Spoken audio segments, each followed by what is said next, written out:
반갑습니다. 예. 제가 지난주인가 지지난주인가 지금 이제 자비신행에서 이제 화요일 저녁에 이제 가서 우리 불교 아카데미 강의를 하고 있습니다. 화요일날, 지난주 화요일날 강의를 마치고 이제 절에 돌아오니까 9시 한 반 정도, 많이 늦은 시간이죠. 그때쯤 이제 절에 들어와가지고 주차장에 차를 이렇게 이제 대고, 차를 딱 대니까 그때 마침 라디오에서 나온 노래가 이제 그 조용필의 바람의 노래가 딱 라디오에서 나오더라고. 다 아시죠? 이 바람의 노래. 뭐 워낙 유명한 노래니까 모르시는 분은 오늘 끝나고 한번 들어보면 알 겁니다. 그 이제 신청한 양반이 집사람이 50견이 와가지고 아주 고생이 많다고 그러면서, 고생하는 집사람이 이 노래를 좋아하는데, 그래서 자기가 집사람을 생각하는 마음에서 조용필의 바람의 노래를 신청을 한다. 그렇게 이야기를 하더라고요. 이제 마침 밤에 이제 주차장에 딱 들어오니까 무슨 이야기라도 한 듯이 노래가 나오는 게, 오랜만에 들어보니까 가을 분위기에도 맞는 게 참 좋다는 생각이 들었어요. 그래서 오늘은 우리 조용필 형님이 부른 바람의 노래를 가지고 인연법에 대해서 좀 이야기를 해볼까 합니다. 뭐 사실 대중가요들이 보면은 그 중에는 이 내용이 아주 주옥 같은 내용들이 많습니다. 우리가 그냥 사실 노래를 듣거나 부를 때 의미는 그렇게 뭐 새기지 않고 노래를 하다 보니까, 또는 듣다 보니까 그 노래가 내용이 참 깊은 내용을 담고 있구나 하는 생각을 안 하고 그냥 노래의 감정에 이제 취해가지고 그 노래의 내용을 우리가 좀 자세히 살피지 않는 그런 뭐 경우가 좀 있는데요. 이 노래 같은 경우는 가만히 들어보면 뭐 굳이 우리가 불자라서 하는 이야기가 아니고, 불교에 대한 내용들이 이 노래를 만든 양반이 의도했는지는 모르겠지만 다 들어가 있습니다. 원래 이제 부처님의 가르침이라 하는 것은 이 세상 모든 걸 다 부처님의 가르침으로 설명을 할 수 있기 때문에 뭐 다 가능합니다만은, 이 가사를 보니까 부처님의 가르침이 가사 안에 잘 들어가 있다.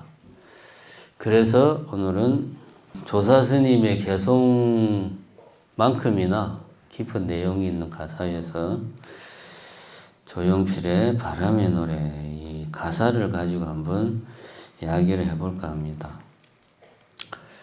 가사가 이렇습니다. 여러분들 뭐 다 아시겠지만, 살면서 듣게 될까 언젠가는 바람의 노래를, 세월 가면 그때는 알게 될까 꽃이 지는 이유를, 나를 떠난 사람들과 만나게 될 또 다른 사람들, 스쳐가는 인연과 그리움은 어느 곳으로 가는가, 나의 작은 지혜로는 알 수가 없네. 내가 아는 건 살아가는 방법뿐이야. 보다 많은 실패와 고뇌의 시간이 빗겨갈 수 없다는 걸 우린 깨달았네. 이제 그 해답이 사랑이라면 나는 이 세상 모든 것들을 사랑하겠네. 이런 가사입니다. 자, 제일 처음에 한번 봅시다. 살면서 듣게 될까 언젠가는 바람의 노래를. 멋있잖아요. 이때 가을에 맞는 분위기입니다. 분위기가 가을에 맞는. 바람의 노래를 듣는다. 이게 무슨 말인가? 바람이라는 건 우리 이제 자연 속에 비가 오고 바람이 불고 해가 뜨고 달이 지고 뭐 이러한 이렇게 자연이 운행하는 이치, 자연의 이치. 이제 바람의 노래라고 하면 바람의 노래를 듣는다. 그러면 이러한 자연의 이치를 내가 듣는다. 그런 말이 되겠죠. 자연의 이치를 내가 잘 안다. 자연의 이치를 깨닫는다. 자연의 이치라는 게 결국은 뭡니까? 이 세상의 진리를 내가 체득한다. 그런 말이죠. 따지고 보면. 그런 말을 여기서는 이제 문학적으로 바람의 노래를 내가 살 만큼 살았는데 과연 언제쯤 되면 내가 이 세상의 이치를 깨닫게 될까? 이런 말이죠. 살면서 듣게 될까? 언젠가는 바람의 노래를.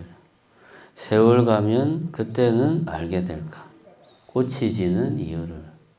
같은 이야기죠. 바람이 불고 꽃이 지고 하는 그 이치를 과연 나는 내가 살아있는 동안 그 이치를 조금이라도 맛볼 수가 있을까? 인생의 진리를 내가 깨달을 수 있을까? 과연 그런 게 있기는 한 것일까? 그런 이야기죠. 우리가 가만히 생각해 보면 뭐 사실은 단순합니다. 해가 뜨고 달이 지고 봄이 가고 여름이 오고 이런 것들의 이제 자연의 이치입니다. 해가 뜨고 달이 지는 것은 지구가 자전을 하기 때문에 하루에 한 번 지구가 한 바퀴씩 돌잖아요. 자전을 하니까 매일 해가 뜨고 달이 뜨고 그렇게 하는 겁니다. 그 다음에 봄이 가고 여름이 오고 가을이 오고 뭐 겨울이 가고 하는 것은 지구가 태양 주위를 공전을 하니까 그렇게 하는 겁니다. 여기까지는 뭐 초등학생들도 다 아는 이야기죠. 그러면은 왜 지구는 자전을 하고 공전을 할까? 그러면은 이제 뭐 우리가 과학 시간에 보면 만류 인력 이야기 나오고 중력 이야기가 나오고 막 그럽니다. 근데 이제 이런 것들은 어떻게 해서 이렇게 된다라는 것을 설명하는 거지. 중력이라든가 만유인력이라든가 왜 중력이라는 게 생기는지 왜 만유인력이라는 게 생기는지에 대해서는 사실 아직까지도 우리 현대과학에서는 속 시원하게 그런 부분들을 이야기를 못하고 있습니다. 그런데 이제 부처님께서는 이런 자연의 이치에 대해서 뭐라고 이야기를 했냐면 연기법을 부처님께서는 이야기를 했죠. 연기법은 인연생기가 이제 연기법이죠. 인과 연에 따라서 발생하고 일어난 게 이 세상에 우리가 보는 모습들이다. 물론 뭐 부처님 당시는 2500년 전이니까 현대의 이런 뭐 발전한 과학으로 관측하고 측정하지는 못했지만 부처님은 수행을 통해서 연기의 이치를 발견했다 이겁니다. 결국 이 앞에 이야기는 다른 게 아니죠. 부처님이 깨달은 연기의 이치를 나는 아직 깨닫지를 못했구나. 그런 이야기입니다. 우리가 뭐 대중가요라고 조사 스님들이 개성하고는 완전히 내용이 다른 거니까 이거는 뭐 내용 같은 거는 새겨볼 필요가 없어. 그런 게 아닙니다.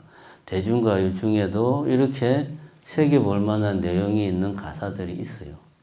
그러니까 이제 처음 두 줄은 그런 겁니다.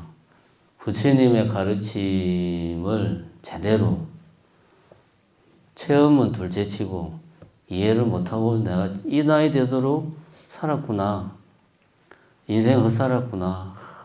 언제쯤 나도 깨달음을 얻게 될까? 이런 자기 어떤 독백을 하고 있죠. 자기 독백. 세 번째 줄에는 이런 말이 나옵니다. 그래서 뭐 자연의 이치까지는 모른다 하더라도 인생살이만큼은 그래도 내가 세상을 뭐 살 만큼 살았으니 살아가는 이치만큼은 내가 좀 그래도 알아야 되는 거 아닌가. 이런 생각이 들은 모양입니다. 이제 이 내용을 봤을 때. 그래서 그 다음에 나오는 이야기가 뭐냐면 나를 떠난 사람들과 만나게 될 또 다른 사람들. 스쳐가는 인연과 그리움은 어느 곳으로 가는가. 인연에 대해서 이야기를 하고 있죠. 인연. 자연의 이치에 대해서는 내가 아직 수행이나 모든 게 부족해서 잘 모르겠다. 그런데 이 세상 살아가는 이치만큼은 그래도 이 나이 먹었으니 좀 알아야 되지 않겠나. 세상 살아가는 이치가 뭐냐. 사람이 만났다 헤어지고 웃고 울고 싸우고 사랑하고 미워하고 이게 우리가 살아가는 모습입니다. 그래서 가만히 지난 평생을 쭉 생각을 해보니까 숱하게 많은 사람들이 나를 스치고 지나갔더라. 그 여러분들도 지금 뭐 나이가 적은 분들도 있고 좀 많이 되신 분들도 계시겠지만 지금 가만히 생각을 해 보십시오. 어릴 때부터 해서 10대, 20대 한참 사회생활하던 뭐 30대, 40대 뭐 그 다음에 60대, 70대 쭉 생각을 해 보십시오.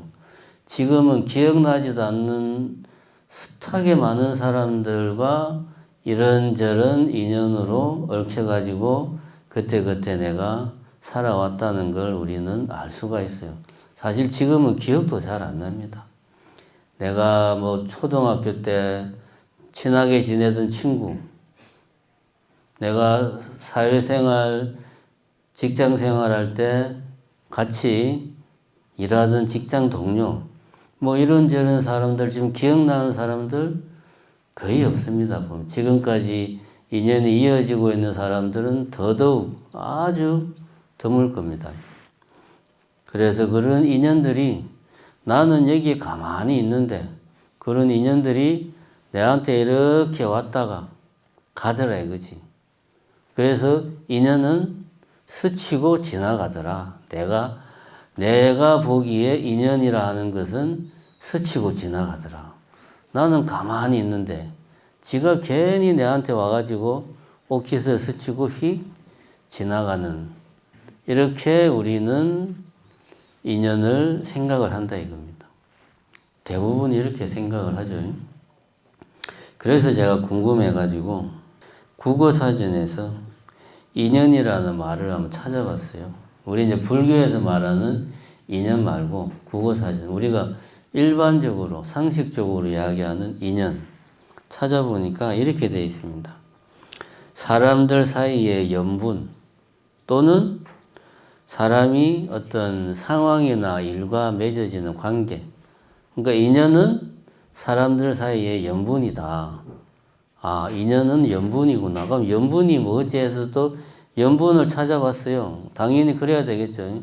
인연은 연분이라고 국어사전에 나오니까.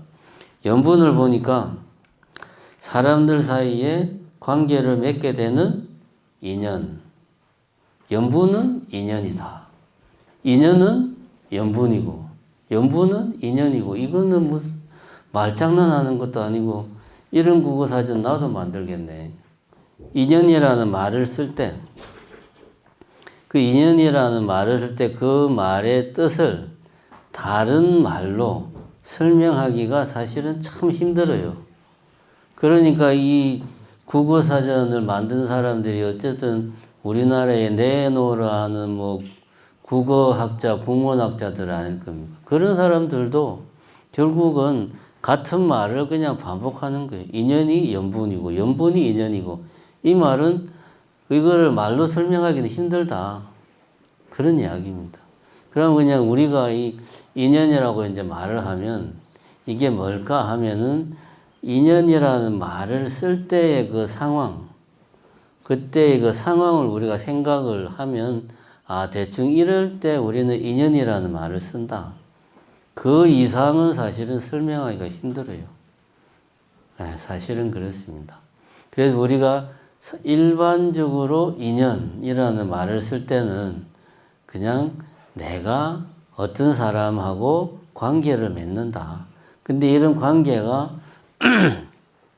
그냥 뭐 지나가는 행인, 뭐 전혀 모르는 지나가는 행인이 내 앞에 휙 지나가는 그런 게 아니고 최소한 내하고 좀 어느 정도 일정한 시간 동안 관계를 지속하는 그런 정도의 어떤 사람하고 관계를 맺는다. 우리는 대충 요럴 때 인연이라는 말을 써요. 근데 여기서 이제 우리가 한 가지 의문을 가질 수가 있습니다. 그런 말이면 그냥 관계를 맺는다든지 연분이 생겼다든지 이런 말을 쓰면 되지 굳이 인연이라는 말을 쓴 데는 무슨 다른 이유가 있는가? 요거 우리가 한번 생각을 해볼 필요가 있습니다. 인연이라는 말은 이게 엄밀하게 따지면 불교 용어다 이겁니다. 인연생기, 연기법 할 때 연기는 인연생기의 준말이에요. 인과 연이 서로 합쳐지고 만나가지고 발생하고 일어나는 이치. 이것이 이 세상의 이치다. 그리고 그거를 인연생기 말이 기니까 연기법이다. 연기라고 그냥 말을 줄여서 이야기하는 겁니다. 그 인연이라고 말하는 거나 연기법이라고 말하는 거나 결국은 같은 이야기. 이 세상이 돌아가는, 이 세상이 굴러가는 이치는 인연법에 따라서 굴러간다. 연기법에 따라서 굴러간다. 이게 부처님의 가르침이고, 이런 부처님의 가르침이 우리나라에서 불교가 1600년 이상 쭉 내려오면서 우리나라 사람들 마음속에 자연스럽게 스며들어 가지고 우리가 사람들을 만나고 헤어지고 가족을 이루고 같은 직장 동료가 되고 이렇게 그 사람들과 만나고 헤어지는 것들도 인연법의 연기법에 따라서 우리가 이렇게 만나고 헤어지는구나. 그래가지고 인연 따라 사는 거야. 저 사람하고는 인연이 좀 있어. 저 인간하고 내하고는 인연이 보통 질긴 인연이 아니야. 뭐 이런 말을 우리가 그래서 쓰는 겁니다. 이제 불교의 그 부처님의 가르침이 우리 일상적인 표현 속에 들어가 있는 거죠. 이 점을 우리가 먼저 명심을 해야 되겠다. 근데 우리가 실제로 인연이라는 말을 쓸 때는 저 사람하고 내하고 좀 관계가 맺어지는구나. 이런 의미보다는 여기에 좀 감정이 들어가죠. 그냥 단순하게 그냥 관계를 맺고 사는구나라는 차원보다 저 사람하고 내하고 정이 좀 쌓인 정이 있다. 이런 의미가 들어갑니다. 정이라고 하는 것은 고운 정도 있지만 무슨 정도 있어요? 미운 정도 있잖아요. 그죠? 인연에는 그런 것도 포함되는 겁니다. 그리고 미운 정, 고운 정 그런 것들이 얽히고 설키면 그 사람하고 내하고 인연이 맺어지는 겁니다. 그래서 우리는 일상생활에서 좀 뭔가 정을 주고받을 때, 저 사람하고 내하고 뭔가 인연이 있어가지고 우리가 이렇게 서로 정을 주고받는구나. 요렇게 이제 우리는 생각을 한다. 이겁니다. 여기에서 그럼 조금 더 나아가서 우리가 이제 인연이라고 이야기하는데 엄밀하게 말하면은 인연이라고 하는 것은 어떤 조건에 따라서 뭔가가 조건들이 서로 막 결합해서 어떤 결과가 생긴다라고 하는 게 이제 그때의 조건이 연인데 이 연에는 종류가 여러 가지가 있어요. 그 중에 이제 대표적인 게 인연. 그 다음에 연연이라고 있어요. 연연. 이건 우리가 잘 안 쓰는 말인데 세 번째는 차제연. 네 번째는 정상연. 이게 우리 불교 교학에서 연을 네 가지로 분류합니다. 이 중에서 가장 대표적이고 우리가 일상적으로 많이 쓰고 이것이 불교 외에 불교 밖에서도 쓰이는 말이 인연이라는 말이죠. 그래서 이 연의 종류 네 가지를 한번 보자. 인연이라고 하는 것은 인과 연이 합쳐진 말이 인연입니다. 인이라 하는 것은 직접적인 원인. 예를 들면 씨앗을 심으면 그 씨앗이 나중에 거기에서 씨앗에서 뭐가 나옵니까? 싹이 이제 피어서 나오죠. 싹은 결과, 씨앗은 원인. 이렇게 뭔가 원인이 있어서 그 원인이 다른 조건들과 만나서 어떤 결과를 만들어낼 때 이런 걸 우리는 이제 인연이라고 이야기를 하는 겁니다. 그 다음에 연연이라고 하는 것은 여기서부터는 우리가 일상적으로는 잘 안 쓰는 말인데 근데 우리가 실제로는 평소에 늘 하고 있는 겁니다. 예를 들면은 내가 뭔가를 보려면은 보는 뭔가도 있어야 되고 보는 나도 있어야 되고 보는 활동도 있어야 되고 내가 뭔가를 보려면 뭔가를 볼 수 있는 조건들이 구비가 돼야 돼요. 뭔가를 들으려고 해도 내가 뭔가를 들을 수 있는 조건이 구비가 돼야 돼요. 그러한 조건들이 이제 연연이라고 하는 거예요. 뭐 소리, 빛 이런 거 다 포함되는 거죠. 저기 어떤 뭔가 저기 뭐 카메라면 카메라 우리가 말은 카메라라고 하지만 어떤 저 뭔가 이런 것들이 연연 우리가 그러니까 이런 지각 활동을 할 때 뭔가를 보고 듣고 할 수 있게 해주는 여러 가지 조건들을 연연이다 이런 표현을 씁니다. 세 번째 이제 차제연이라고 하는 것은 뭐냐? 우리가 이제 항상 쓰는 말이 그거예요. 생각 한 생각이 생겼다가 사라지고 생겼다가 사라진다. 그리고 이 한 생각이 그냥 생겼다가 사라지는 게 아니고 바로 앞에 생각이 그 다음에 일어나는 생각의 어떤 조건이 돼가지고 그 다음 생각에 영향을 미친다. 이게 이제 그 불교의 기본적인 생각입니다. 생각은 이렇게 어떤 실체가 있어서 쭉 하나의 생각이 쭉 이렇게 흘러가는 게 아니고 찰나마다 생각이 생겼다가 사라지고 찰나마다 생겼다가 사라지고 그렇게 한다. 그런데 바로 앞 찰나의 생각이 그 다음 찰나에 영향을 준다. 요렇게 이제 차제에 따라 차제라는 순서에 따라서 영향을 준다. 요런 거를 우리는 차제연이다. 요거 이제 불교에서는 상당히 중요한 개념이죠. 차제. 우리가 무아를 이야기한단 말입니다. 불교에서는. 내라는 건 없어.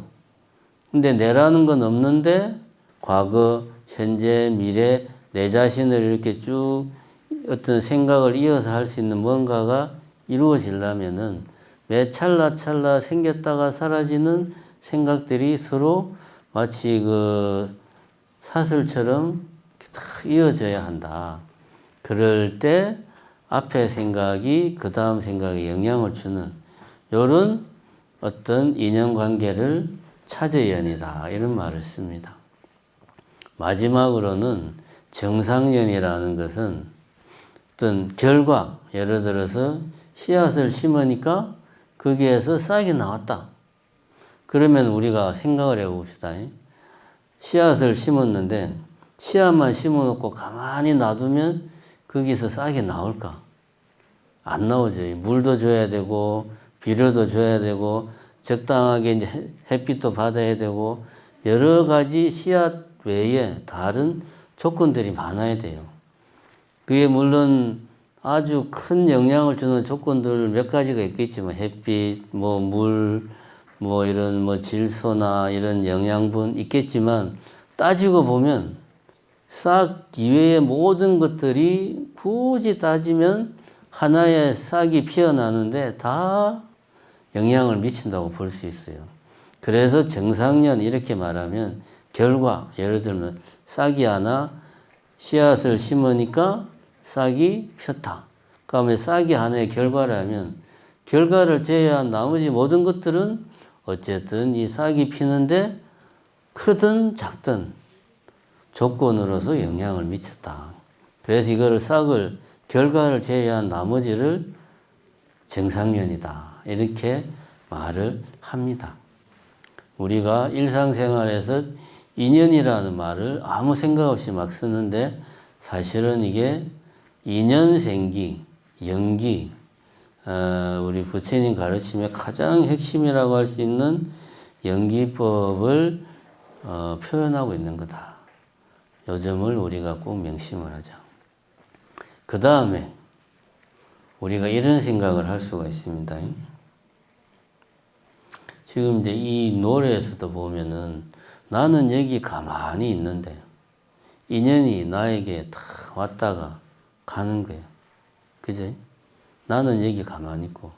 그래서 탁 지나간 세월들을 가만히 생각해 보면 내 인생에서 나를 스치고 간 숱한 사람들, 좋은 사람, 나쁜 사람, 그리운 사람, 사랑하는 사람, 미운 사람, 여러 사람들이 나의 삶 속에 왔다가 갔다 이겁니다.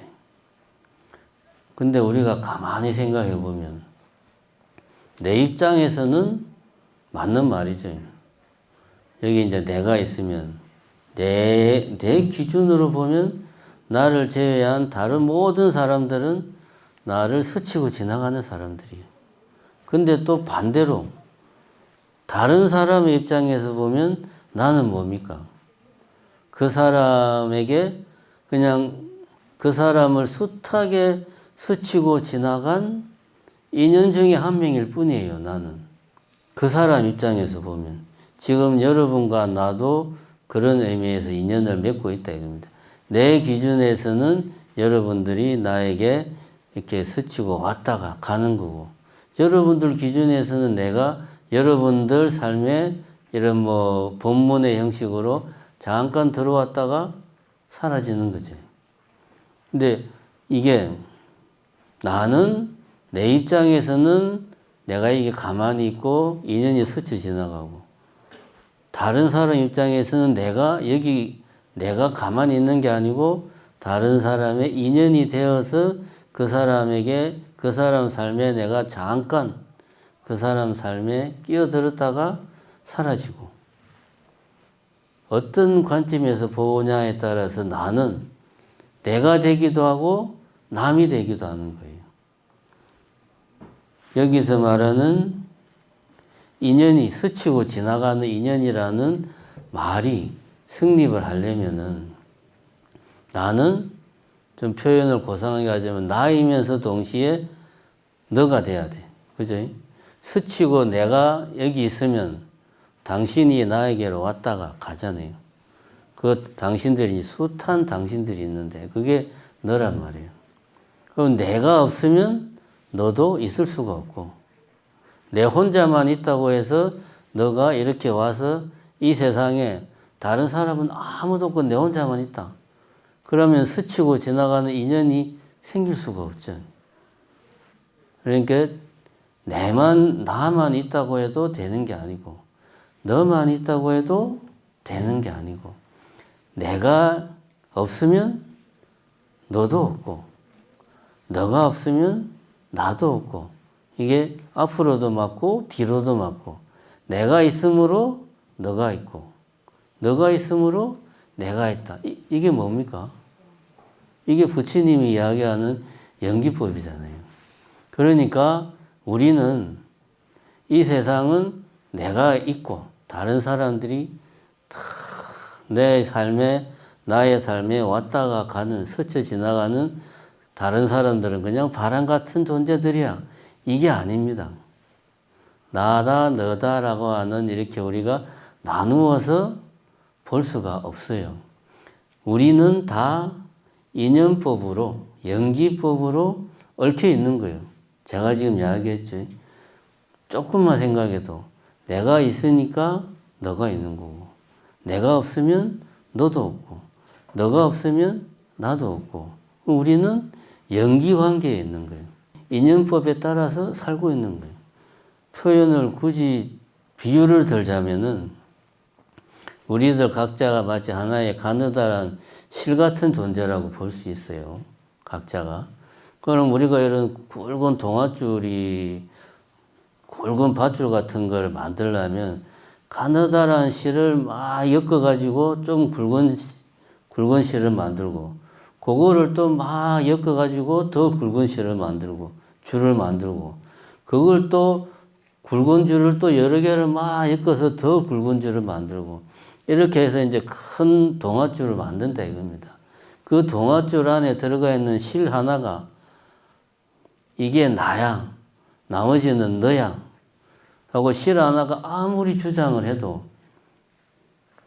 동아줄 밖에 있는 어떤 우리 같은 사람이 동아줄을 보고 저 잘 안 보이지만 쟤가 나구나 라고 우리 말 안 하죠. 그냥 동아줄입니다. 그냥. 그러니까 우리들 각자는 나고 너고 이런 구별을 할 수 없는 다 같은 중생이다.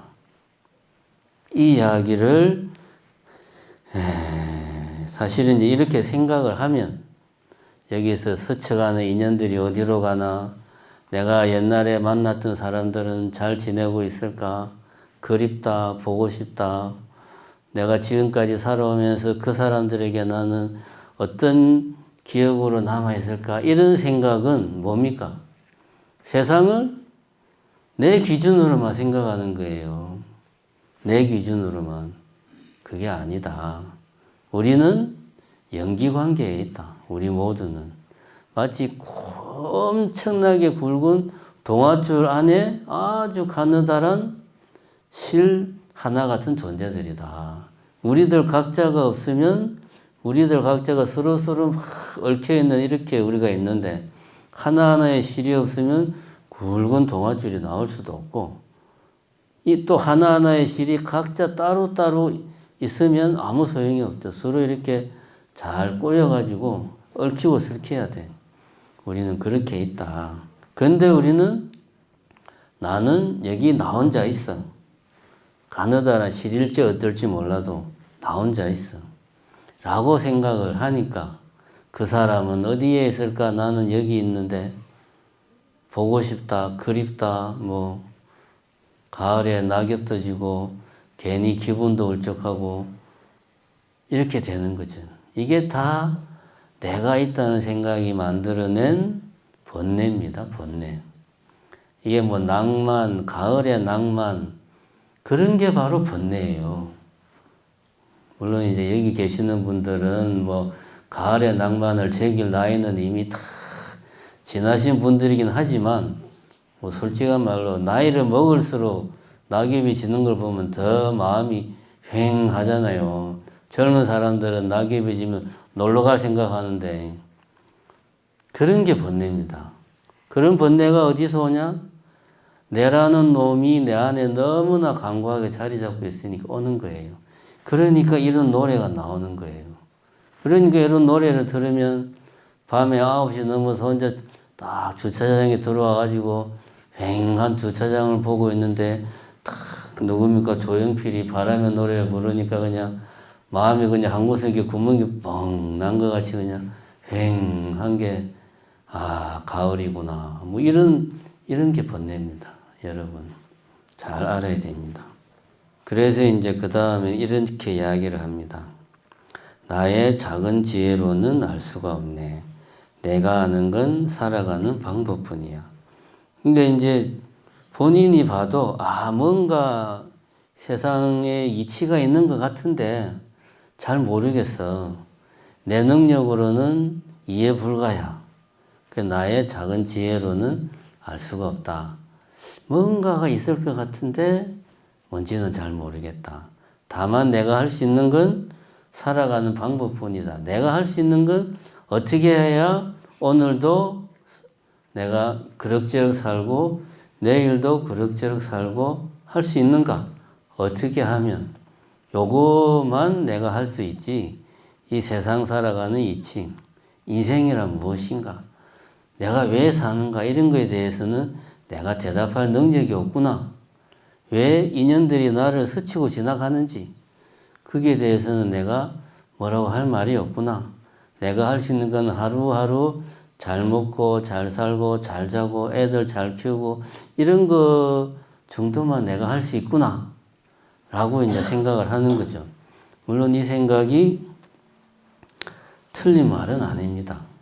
그러면 본인이 스스로 생각을 해서 이 세상의 지혜를 내가 알아차리지 못한다 그러면 어떻게 하면 됩니까? 이미 먼저 이 세상의 지혜를 밝힌 사람이 어떻게 이야기하고 있는가를 보고 그걸 내가 심사숙고해서 나의 것으로 만들면 되죠. 부처님 같은 분이 이 세상의 이치를 이미 밝혀놨다 이거예요. 그게 뭡니까? 한마디로 이야기하면 사성제다 이거지, 사성제.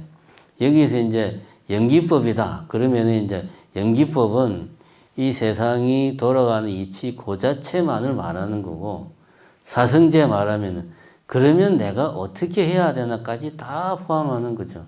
사성제가 뭡니까? 첫 번째가 고성제, 두 번째는 집성제, 세 번째는 멸성제, 네 번째가 도성제.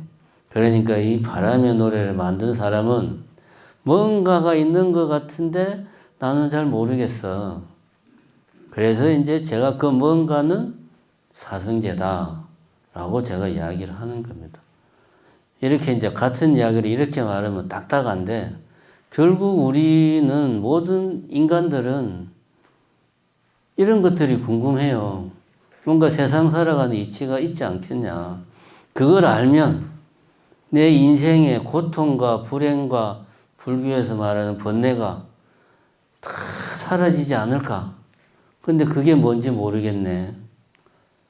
많은 사람들이 이제 그렇게 생각하고 맙니다. 그럴 때 부처님의 가르침을 찾아야지. 그 사성제를 알면 돼요. 고성제는 다른 게 아닙니다. 인생은 괴로움이다. 뭐 괴로움에는 종류가 많습니다만은 뭐 애별리고 사랑하는데 애, 별리, 헤어지는 고통. 뭐 예를 들면 눈에 넣어도 안 아픈 자식이 나보다 먼저 세상을 갔어, 떠났어. 이게 이제 애별리고죠.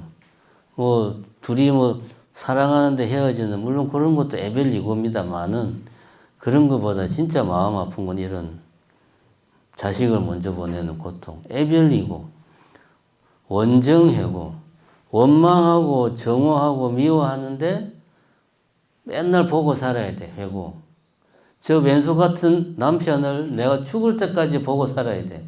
예를 들면 이런 게 이제 원정해고죠. 원망하고 정오하는데 회 만나야 돼. 그런 고통. 구부듣고 갖고 싶은데 구하고 갖고 싶은데 부득 가질 수가 없는 고통. 우리가 이렇게 말하면은 좁게 생각해요. 뭐 예를 들면 이런 핸드백이 갖고 싶어. 뭐 몇 평짜리 아파트에서 살고 싶어. 이런 것만 생각하는데 우리가 갖고 싶은 거는 그 정도만 있는 게 아니죠. 예를 들면 내 자식이 번듯한 직장에 다녔으면 좋겠어. 이것도 내가 가지고 싶은 거예요. 자식에 대한 내 욕망을 이렇게 충족시키고 싶은 거죠. 이렇게 따지고 보면 우리가 살아가는 데서 많은 부분이 요 구부득고 원하지만 내가 원하는 걸 채우지 못하는 데서 오는 고통, 많은 부분이 여기에 포함됩니다. 이런 모든 것들을 한마디로 이야기하면은 이제 우리가 이 행고라고 이야기해요. 행고. 세상 모든 것들은 재행은 무상이에요. 끊임없이 변화하니까 거기에서 고통이 온다. 이 사실을 명심을 하면 부처님이 첫 번째 이야기한 삶은 고통이다. 일체 계고를 제일 먼저 내가 가슴 깊이 새겨야 이 고통의 원인이 뭘까 하고 하는 그 고통의 원인을 알고 싶어 하는 마음이 생겨요. 근데 우리가 이 세상이 고통이구나 하는 생각이 간절하지가 않으면 고통의 원인이 뭘까를 알고 싶어 하는 마음도 역시 간절하지가 않은 겁니다. 그러면은 그 원인을 알아서 내가 원인을 없애야 되겠다는 생각도 크게 내지를 않는 거죠. 결국은 고통에서 헤어나오지를 못하는 겁니다. 고통에서 헤어나오려면 이 세상이 고통이구나 하는 걸 내가 뼈저리게 자각을 해야 된다.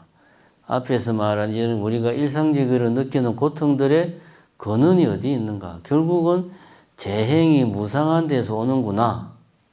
제 법이 내라고 하는 게 없는데, 아까 말했죠. 인연이라고 하는 게 내라고 하는 게 버티고 있으니까 인연이 스치고 지나가는 걸로 생각하고 지나가서 보고 싶고 그립고 이렇게 우리가 생각한다. 결국은 제 법무와 내라고 하는 놈이 없는데 있다고 내가 고집을 하니까 이런 고통이 생기는구나 라는 거를 내가 뼈저리게 알아야 된다. 그래야지만이 고통의 원인이 뭔가를 정확하게 지금 말한 재범무와 재행무상 이런 원인을 정확하게 알고 싶은 마음이 생겨요. 그러면 여기에서 우리가 또 질문을 할 수 있습니다. 어떤 사람은 그러면은 이 세상이 고통이구나 라는 걸 나는 뼈저리게 느꼈어요. 그러면 고통에서 벗어나면 되는 거 아닙니까? 그러니까 고성제 다음에는 멸성제가 와야 되는 거 아닙니까? 왜 집성제가 옵니까? 이렇게 이야기할 수가 있습니다. 근데 고통의 원인을 제대로 알아야 이 원인을 내가 완전히 없애고 싶다는 생각이 나오는 거지. 고통의 원인이 없다면은 우리는 그냥 이 고통에서 벗어나고 싶어. 이런 생각만 가지지 원인을 완전히 뿌리 뽑고 싶어. 더 이상 이런 고통에서 내가 평생을 살고 싶진 않아. 라는 생각까지는 못 간다는 거죠. 그래서 고성제 다음에 집성제가 나오는 겁니다. 그래서 집성제에서 고통의 원인을 정확하게 알아야 어떤 마음이 생긴다? 그때 비로소 이 고통의 원인을 내가 완전히 뿌리를 뽑아서 멸해야 되겠다 하는 마음이 비로소 생긴다. 그게 멸성제다. 즉 고통의 원인을 완전히 뿌리 뽑아서 없애고 싶다라는 마음, 즉 멸성제에 대한 마음이 간절해야 어떻게 하면 없앨 수가 있지 하는 도성제, 없애는 방법에 대해서 내가 그만큼 간절해지고 치열해진다. 그래서 고진멸도의 순서로 사성제가 되어 있다. 이렇게 우리가 그 순서가 다 이유가 있습니다. 그냥 부처님이 심심해서 그 순서대로 한 게 아닙니다. 근데 이제 어쨌든 이 양반은 뭔가 이 세상에 이치가 있는 것 같은데 그게 뭔지 잘 모르겠네요. 나는 그냥 하루하루 먹고 사는 것만으로도 힘들어. 먹고 사는 것만 해도 어디야? 라고 스스로에게 이야기를 합니다. 내가 아는 건 살아가는 방법뿐이야. 그런데 사실은 이게 맞는 말입니다. 우리에게 중요한 것은 인생에서 중요한 것은 목표가 아니에요. 목표는 뭡니까? 나는 예를 들면 변호사가 되겠다. 의사가 되겠다. 이게 이제 인생의 목표입니다. 자식에게 너는 커서 의사가 되어라. 그래가지고 그 자식이 말을 잘 들어가지고 아주 착한 애요. 부모가 시키는 대로 열심히 공부를 해서 의사가 됐어. 의사가 됐는데 맨날 하는 게 맨날 낙태만 하는 거야. 이제 어떻게 하다 보니까 산부인과 전문의가 돼가지고 맨날 병원에 출근하면은 살인하는 게 일이요. 저것만은 불자인데. 그러면 저것마가 뭡니까? 너는 커서 합법적인 살인자가 되어라 라고 말하는 거하고 똑같은 거예요. 인생의 목표보다 중요한 게 뭡니까? 어떻게 살아야 되는가가 더 중요합니다. 내가 이 길로 갈 거냐, 저 길로 갈 거냐를 고민할 때 어떤 길을 갈까를 결정할 수 있는 기준을 내 안에 확고하게 세우는 게 더 중요하다. 그게 어떻게 살 것인가? 라는 질문이 담고 있는 내용입니다. 다시 말하면 내 삶의 기준이 필요하다. 그거에 대해서도 부처님, 우리 불교에서는 제시를 하고 있습니다. 뭡니까, 그게? 그게 바로 계율이죠. 계율을 지키는 것, 지계.